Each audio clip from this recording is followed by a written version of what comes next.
Andijan'da patlak veren olaylardan sadece bir hafta önce Özbekistan'ı terk etmiştik. Biz oradayken fırtına öncesi sessizlik vardı. Ve o sessizliğin içinde binlerce yılın geleneğini sürdüren, sakin, sabırlı ve güler yüzlü bir halk bize çok renkli bir geçmişi yaşattı. Biz Taşkent ve Semerkant'ta çekimlerimizi tamamlayıp programı kurguladıktan kısa bir süre sonra olaylar patlak verdi. Sovyetler, Balkanlar, Kafkasya derken Orta Asya'nın ortası Özbekistan'da renkli darbelere bir girizgah sahnelendi. Kan döküldü, şimdilik bastırıldı. Bir yanda ölüler vardı, sivil halk üzerine ateş açıldığı söyleniyordu. Batı basınında ağlayan kadın ve çocukların, kaldırılan cenazelerin fotoğraflarına yer verildi. Öte yandan Kerimov devlete karşı örgütlenmiş bir silahlı ayaklanmadan bahsediyor. Ben dış müdahaleye karşı durmak, rejimi korumak zorundayım diyordu.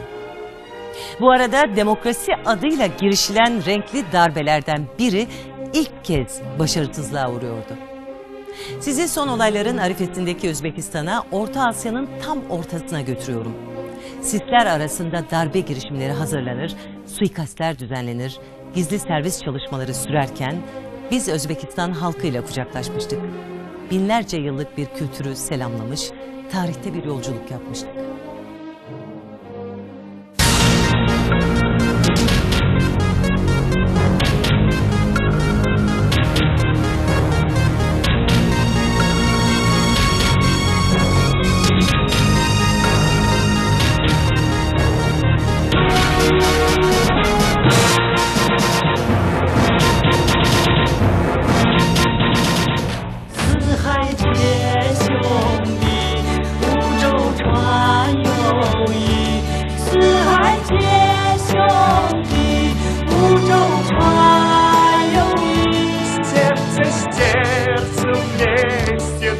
Özbeksin, Taciksin, Kazaksın diyordu şarkı. Onlar Orta Asyalılar, büyük bir kültürün mirasçıları.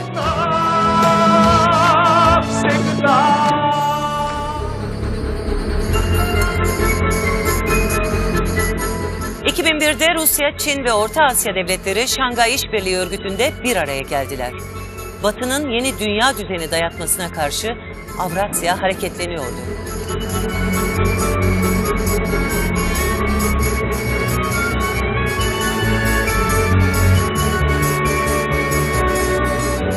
...2003'te bir adım daha atıldı ve Avrasya'da Rusya önderliğinde NATO'ya benzer askeri bir pakt kuruldu. Bu pakt üye devletleri herhangi bir dış saldırıya karşı da koruyordu.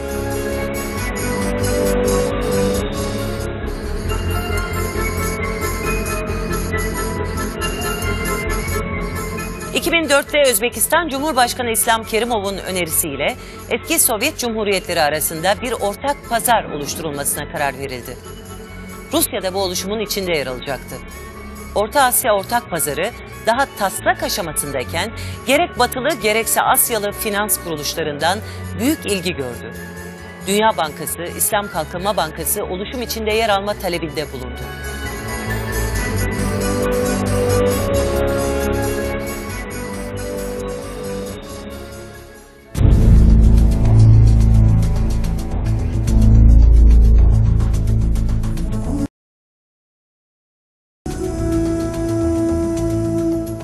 Dünya nüfusunun yarısını kapsayan ve dünya doğal kaynaklarının büyük bir bölümüne sahip bu coğrafyanın tam ortasında yer alıyor Özbekistan.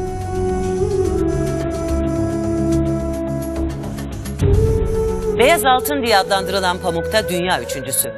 Altın rezervleri, doğalgazı, petrolü, tarım ürünleriyle göz kamaştırıcı gencecik bir ülke.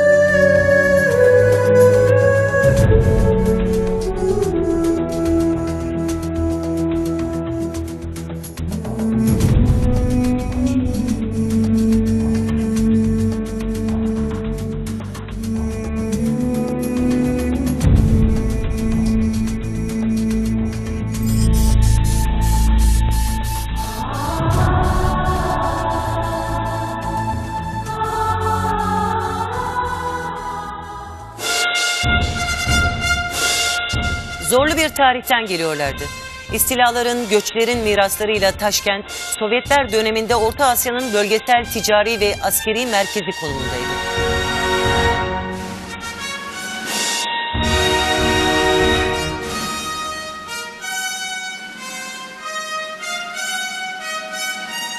1990'da Sovyetler çöktü. Bölgedeki yeni cumhuriyetlerden biri de Özbekistan'dı. 31 Ağustos 1991'de bağımsızlığını ilan etti. Ve Komünist Parti Başkanı İslam Kerimov Cumhurbaşkanlığı koltuğuna oturdu. Ülke bir geçiş dönemi yaşayacak, yeniden doğacaktı.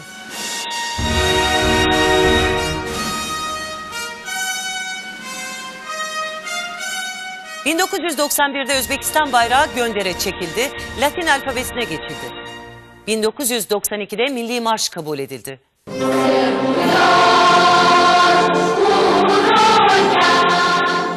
Güftesi şair ve düşünür Abdullah Oripov tarafından yazılacaktı. O bu şairler diyarının en önemli şairlerinden biriydi.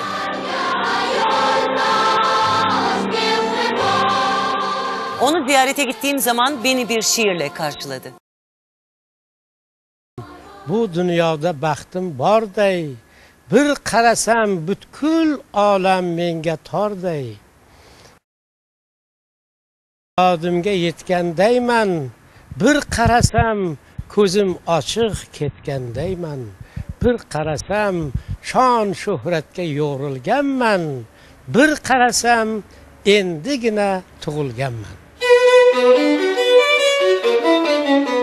1000 yıllık devlet geleneğini, kültürü başka devletlerden aldıklarını yeniden harmanlıyor, yeniden doğuyorlardı.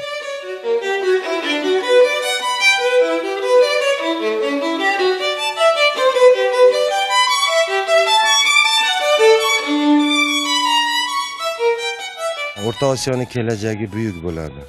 Qaysi ma'noda? Biz albatta 91-yilda O'rta Osiyo respublikalari Sovet ittifoqi parchalangandan so'ng mustaqil bo'lishdi. Biroq bu mustaqillikni erishib, uning samarasini, uning natijalarini ko'rish bu uzoq muddat talab etadi. Masalan, Turkiya bugungi kunda 23-yilda u mustaqil bo'lgan, 23-yilda mustaqil bo'lgan bo'lsa, uning mustaqillikni natijalarini bugungi kunda ko'ryapti. Bağımsızlığını kazanır kazanmaz Batı'nın özel ilgisine mazhar oldu. Batı güdümlü birçok sivil toplum örgütü ülkeye doluştu. Finans grupları ve yabancı şirketler geldiler. Ve kısa bir süre sonra o başladı. 1999-yilda 16 fevral voqealari bo'ldi. 2004-yilda mart oyida ham bir yaxshi voqealar bo'lmadi. Qirg'izistonda bo'ldi, Qozog'istonda bo'ldi. Demak, bugungi kunda ana shunday bir xalqaro tashkilot tuzishga ehtiyoj bo'ldi. Va shuning uchun biz O'rta Osiyo respublikalari ana shu Shanxay konferensiya, Shanxay nima deymiz, İşbirliği örgütü tashkilotiga a'zo bo'lib biz faol qatnashyapmiz. Orta Asya ülkelerinin yakınlaşması Özbekistan'ın yükselen Avrasya'daki yeri birilerinin hoşuna gitmiyordu. Son 4 yıl içinde bu coğrafya tuhaf gelişmelere sahne olmuştu. Önce Amerikan orduları Afganistan'a, Özbekistan'ın komşusu olan bir ülkeye girdi. Her türden teröristler ortalıkta cirit atıyordu. 2002'de Özbekistan, Amerika ile bir stratejik işbirliği anlaşması imzaladı. Ekonomik, askeri ve insani konularda işbirliği yapılacaktı. Aradan sadece 2 yıl geçti ve aniden Özbekistan batılı sivil toplum örgütlerinin istilasına uğradı. Dış destekli gençlik ve kadın örgütleri özgürlük sloganlarıyla sokaklarda cirit atıyorlardı. Ama Batı için bu da yeterli değildi. 2003'te Avrupa Kalkınma Bankası ve Amerika daha fazla özgür medya, daha çok sivil toplum örgütü faaliyetine izin vermesi için Özbekistan'a 1 yıl mühlet verdiklerini açıkladılar. 2004'te Özbekistan hükümeti dayatmaları kabul etmeyeceğini açıkladı. Ve ülkede zararlı faaliyette bulunan örgütleri geldikleri yere yolladı. İşte o zaman kıyamet koptu. Medya, Batı'nın bu coğrafyayı çok seven demokrasi kuruluşları, insan hakları dernekleri, Özbekistan'ı demokrasi ihlaliyle suçladılar. Uluslararası örgütler demokrasi puanlarını düşürdüler. Sizce Batı, niçin Batı'nın belli kurumları bu kadar kötü notlar veriyor her seferinde Özbekistan'a ya da bu coğrafyadaki başka ülke? İçi qaralık var ularda. Bu bizde taraqqiy etishimizni xohlamaydilar. Bu bir. Ikkinchidan ularni dunyoga munosabati o'zlariga bu. U hammaga majbur qilish mumkin emas. Uning ko'zoynagini, g'arbni ko'zoynagini men taqishni xohlamayman. Men o'z ko'zoynagimni o'zini nomeri bor. O'z ko'zoynagimni darajasi bor uni. O'zingizni bozoringizni, o'zingizni mozoringizni o'ylang. Ertaga kuch O'zbekistonni o'ylaydi. Abdullah Oripov şair ve siyasetçi olarak bu genç devletin kuruluşunda yer almış, bu toprakların binlerce yıllık geleneğini hep damarlarında taşımıştı. Har qanday mamlakatni taraqqiyotini birinchi navbatda uning mustaqilligi belgilaydi. Qaysiki bir millat uning tili, uning odatlari boshqalarga bog'liq bo'lmasa, o'z ota-bobolarini, an'analarini davom ettirsa, u millat gullab yashnaydi, u mamlakat gullab yashnaydi. Unga tashqaridan ta'sirlar uni kuchi yetmaydi. Shuning uchun men o'ylaymanki, har qanday davlatni, mamlakatni gullab yashnashi eng birinchi avvalambor uning mustaqilligiga bog'liq. Va ikkinchidan shu millat, u millat bo'lib shakllanishi uchun o'zini milliy iftixori, g'ururini yo'qotmasligi kerak. Geçen yıl ülkeye zararlı faaliyetleri tespit edilen sivil toplum örgütlerinin kapatılmasından hemen sonra Taşkent'te Fergana'da gösteriler düzenlenmiş, bombalar patlamış, kargaşa yaratılmıştı. Batı medyası Özbekistan'a demokrasi ithal edilmesi gerektiğini yazıyordu. Özbekistan demokrasiyi öğrenmeliydi. Oripov'un bu konuda da söyleyecekleri vardı. Jahonga eng buyuk siymolarni bergan xalq. Osmonni ilmini Mirzo Ulug'bek o'rgatib ketdi, osmon ilmini. Logaritma, mana bu algoritmni Al-Xorazmiy o'rgatib ketdi. Jahon ilm fanini, jahonni Beruniy hazratlari o'rgatib ketdi. Meditsinani asoschisi Abu Ali ibn Sino Avicenna bo'ldi. Ular meni vatandoshlarim. Menga nimani o'rgatadilar ular? Bilimin böylesine gelişebilmesi için devletin güçlü, yönetimin sağlam, refahın yerinde olması gerekirdi ve öyleydi.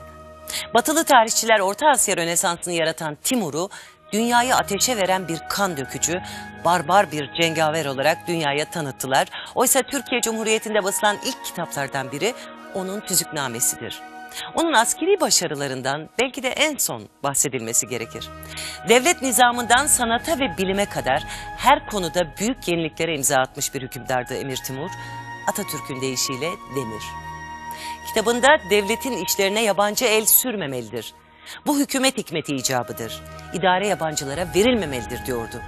Asayişten zayıfı güçlüye karşı korumaktan, adalet olmayan devletin yok olacağından bahsediyordu. Mührü doğunun tevazusuna kanıttı. Men Timur diyordu, Tanrı kulu. O yoktan devlet kurmuş, pek çok bilim adamını toplayıp Semerkant'a yerleştirmiş, şehre bir bilim ve kültür merkezi haline getirmişti. Semerkant onun döneminde bir üniversite şehriydi.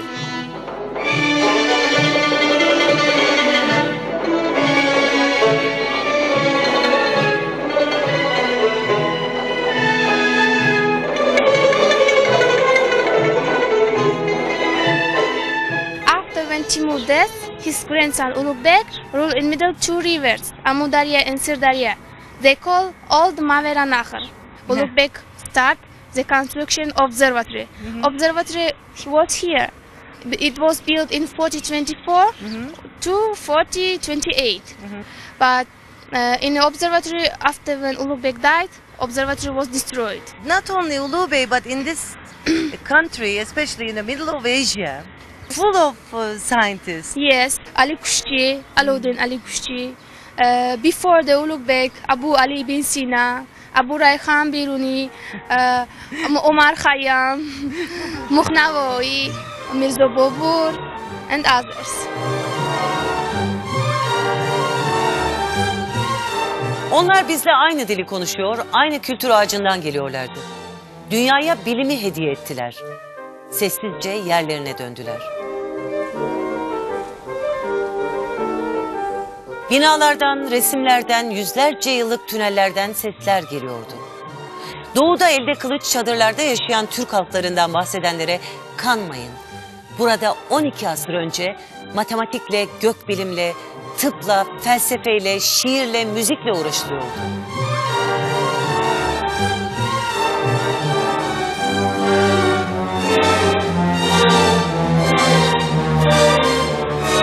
Reyhan Biruni 1000 yıl önce jeoloji, matematik ve mineraloji konusunda araştırmalar yapıyordu.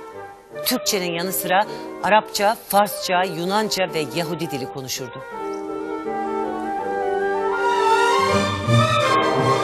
Batı İbn Sina'yı görmezden gelemedi ama adını değiştirdi.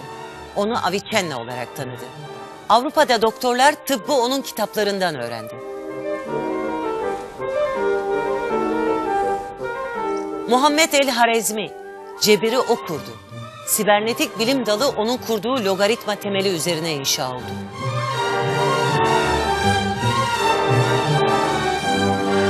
Ömer Hayyam, mezarı İstanbul'da olan Ali Kuşçu, Gıyasettin Cemşit ve ilk botanik kitabı olan Baburname'yi yazan Babür, sağlam bir devletin çatısı altında bilim yaptılar.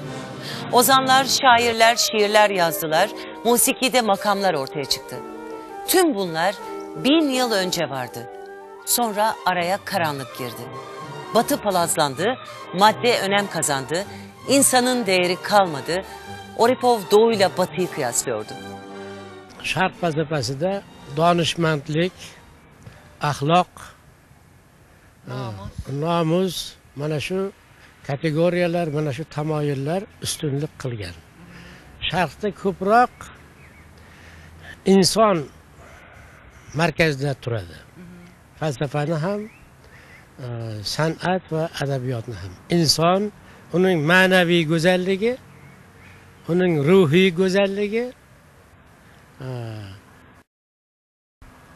fikri aks etadi. G'arbda esa bu ko'proq texnikaviy jihatlarga moyillikka qarab ketgan.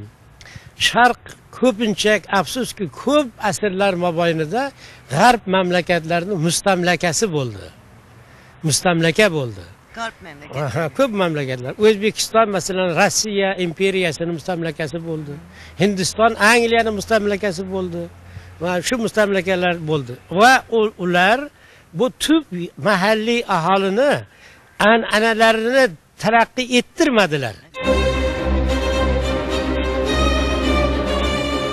Profesör Abdulhay Abdullayev'le Taşkent İslam Üniversitesi'nde bilimsel gelişmelerin nasıl engellendiğini konuşuyoruz.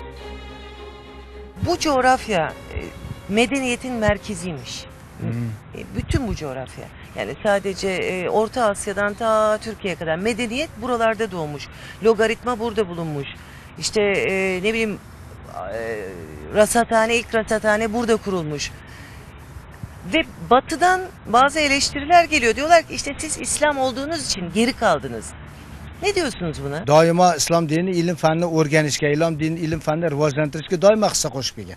Masalan, buyuk olimlarning hammasi islom dinida bo'lgan. Masalan, Ulug'bek ham islom dinida bo'lgan yoki bo'lmasam boshqa olimlarni olish mumkin, lekin islom dinida bo'lib turib bo'lganingiz uchun sizlar ilm fandan orqada qoldinglar deyish menimcha.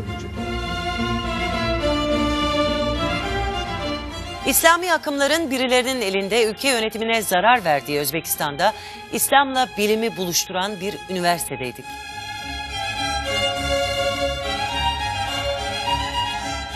Burada İslam tarihinden fıkıha, uluslararası ilişkilerden iletişim teknolojilerine kadar yelpazelenen bir eğitim veriliyordu.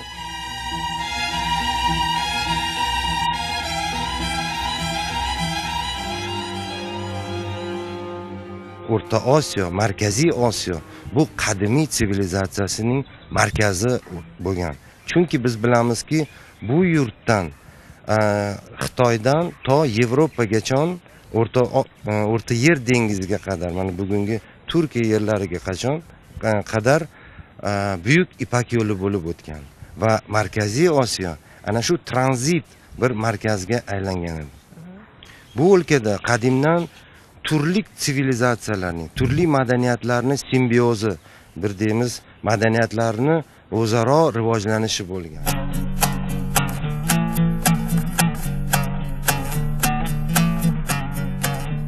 Orta Asya'nın tam ortasında Semerkant'tan çıktık yola.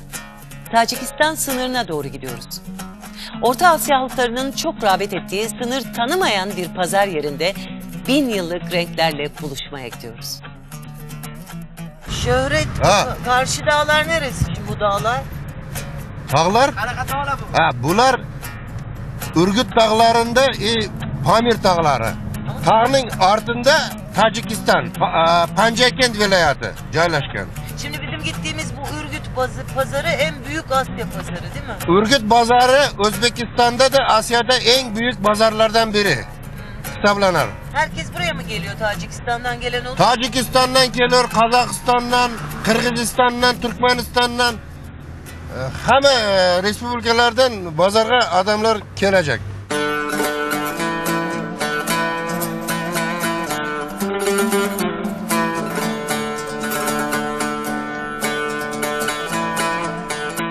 Kırgızlar, Tacikler, Özbekler, Urgut pazarı yüzlerce yıldır buradaydı. Ha Anadolu'da bir pazardayım, ha burada. Sonsuz zamanda aynı dili konuşan insanlar arasında dolaşıyorum. Gayet rahat anlıyorum. Nereden geliyorsun anne? Türkiye'den ha. Bak bu Türkiye, İstanbul'dan. TRT Devlet Televizyonu. Siz nereden geliyorsunuz? Urgut. Urgut'ta. Burada mısın? Urgut yarmarka. Ha ne güzel. Ne alacağım bugün? Bugün yarmarka pazarı. Evet biliyorum da ne alacaksın diyorum. Ha, satamız. Ha ne satacaksın? Ha, Ne satacaksın? Mana materyal. Ana. Türkiye'den yük jo'nating Türkiye'den. Biz sataylik. Arzon.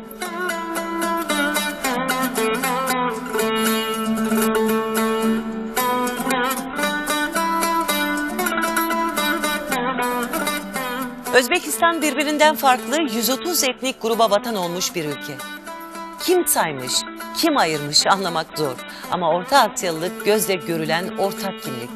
Her gittiğimiz pazarda, sokaklarda, çarşılarda birbirinden farklı ama aynı sıcaklığı taşıyan insanlarla karşılaşıyoruz.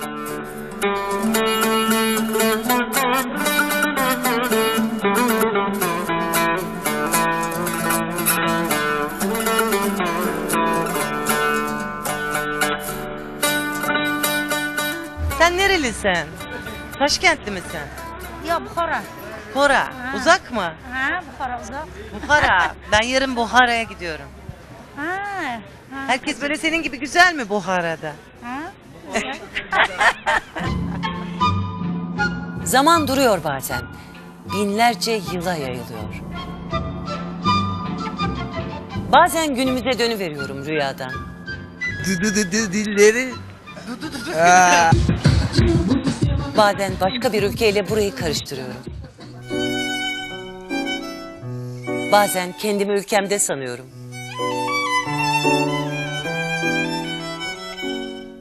Nerede? Ha, Türkiye'li Türklere selam buradaki Türkler. Evet. Ahiska mısın? Akskalardan.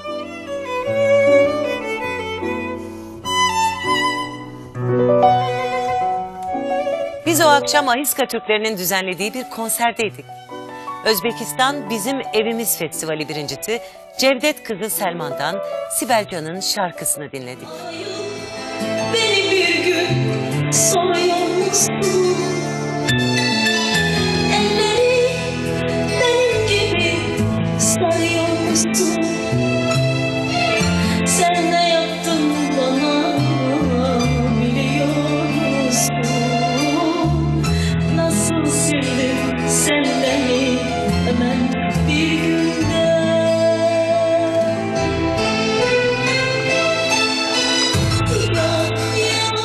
Biliyorsunuz Özbekistan'ın bir değil 56 Türk kültür merkezleri var. Bu kültür merkezlerin maksatları milletler, uluslar arası birbirine göre kardeşlik, dostluk ve beraberlikle birlikte ve her senede bizim Cumhurbaşkanımız seneye göre ad koyuyor biliyorsun. Bu senede sıhhatlık, selamatlık yani ömür. Evet, senesi, ömür senesi tek bir Türk milletine göre değil, Özbekistan'da yaşayan 130 grup milletlerin arasında kültür, 130 millet. Evet.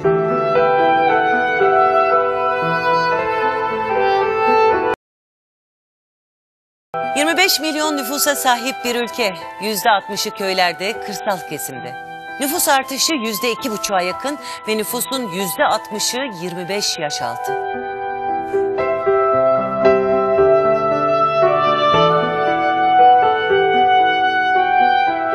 Toplam tarımsal üretimin neredeyse yarısı pamuk, yani beyaz altın. Dünyanın en kaliteli pamuğu burada üretiliyor.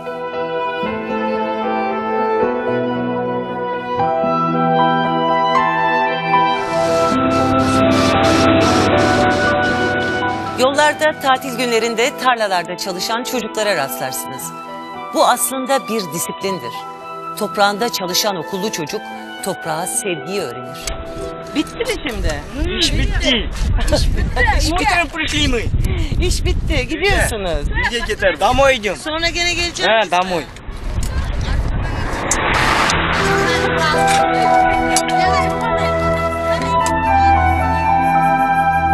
Dünyanın en zengin meyve bahçeleri Özbekistan'a aittir. Her türlü tahıl yanı sıra 150 çeşit üzüm, 30 çeşit kavun karpuz bu ülkede yetişir. Özbekistan bereketlidir.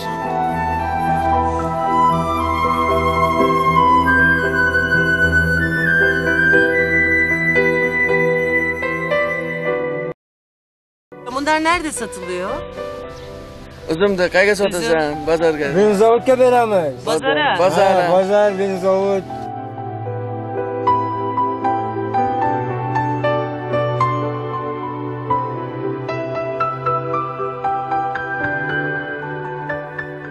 Böylesine uçsuz bucaksız otlaklara sahip bir ülke tabii ki hayvancılık yapar. Bu ülkede 10 milyona yakın koyun, 3 milyon sığır, yarım milyon keçi beslenmektedir. Kürk koyunculuğu büyük öneme sahiptir ve yılda 1 milyondan fazla astragan elde edilmektedir.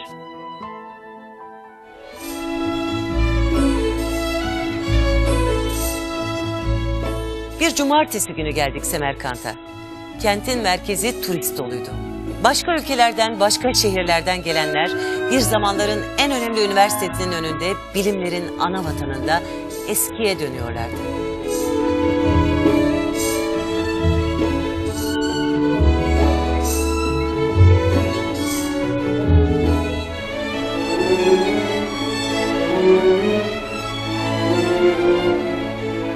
Ana meydanda yine yeni evli çiftler. Emir Timur'a ülkeye iyi çocuklar yetiştireceklerine dair söz veriyorlar.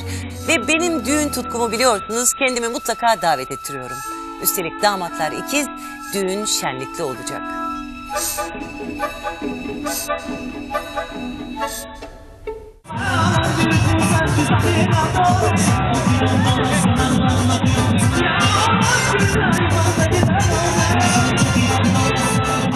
Onlar Tacik kökenli, onların düğünleri en renkli. Bir defa oynamak kutsal. İnsan bedeni rahatlıyor, kimsenin kimseye kini kalmıyor.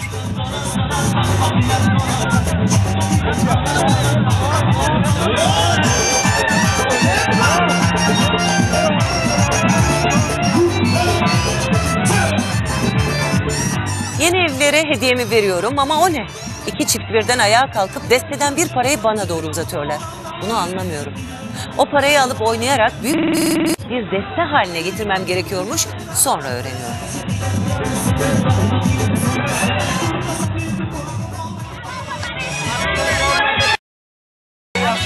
Gecenin sonu geldi. Toy çadırı evlerinin tam önündeki meydana kurulmuştu. Şarkılarla dışarı çıktılar, ateşin etrafında yar yar türküsüyle dönüp ocaklarının hep tütmesini dilediler ve evlerine gittiler.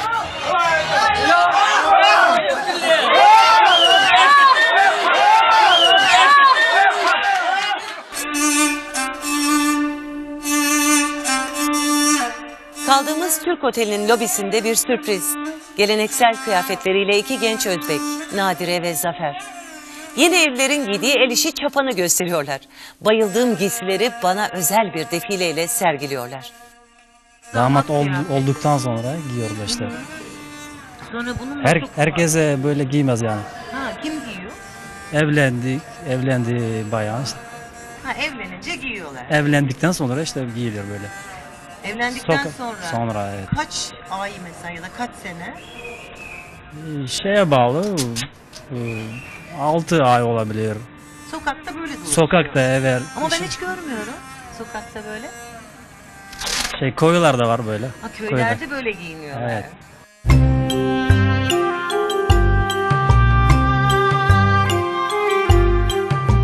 Ama ne yazık ki artık el işleri pek muteber değil. Eskiden yapıldığı kadar çok yapılmıyor. Artık dünyanın en kaliteli pamuğu en donanımlı fabrikalarda işleniyor. Taşkent'te yarım saat mesafede Çırçık'ta bir Türk fabrikasına gidiyoruz. Modern donanımla büyüleniyoruz.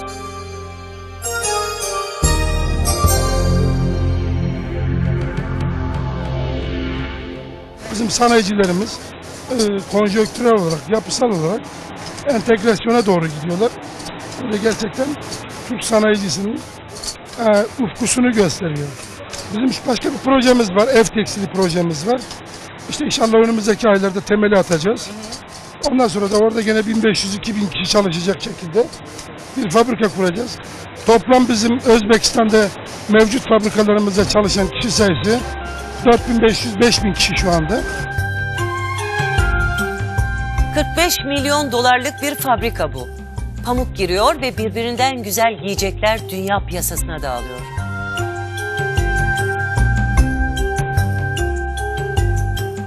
Geçmişte pamuğu sadece ham madde olarak satan Özbekistan, şimdi yüksek standartlarda mal üretiyor. Tarım ürünleri dışında doğalgaz, petrol ürünleri ve başta altın olmak üzere metal ihraç ediyor. Bağımsızlıktan önce petrol ithal ederken şimdi kendi kendine yetiyor.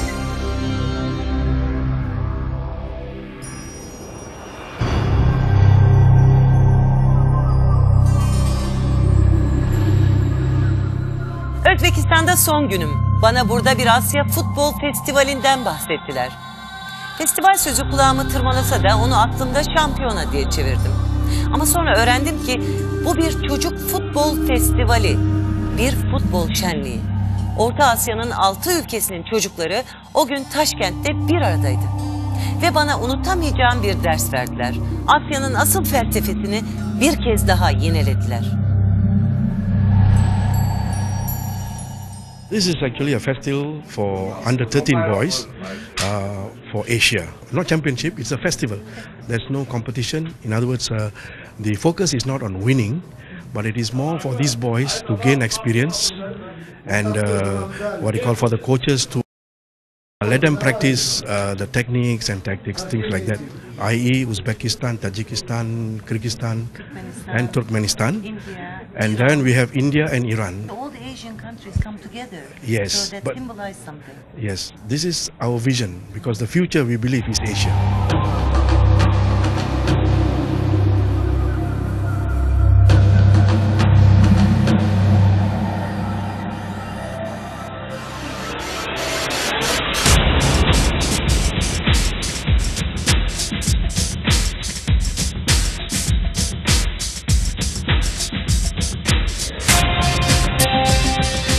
Maç başladı, 20 dakika sürdü. Gollerin önemi yoktu. Burada en ahlaklı, dürüst, yetenekli sporculuk sergilemek, çalıştırıcıların dediğine harfiyen uymak, diğer takımlarla iyi geçinmek ve hakeme itaat puan alıyordu. Festival Asya'nın birliğini simgeliyordu.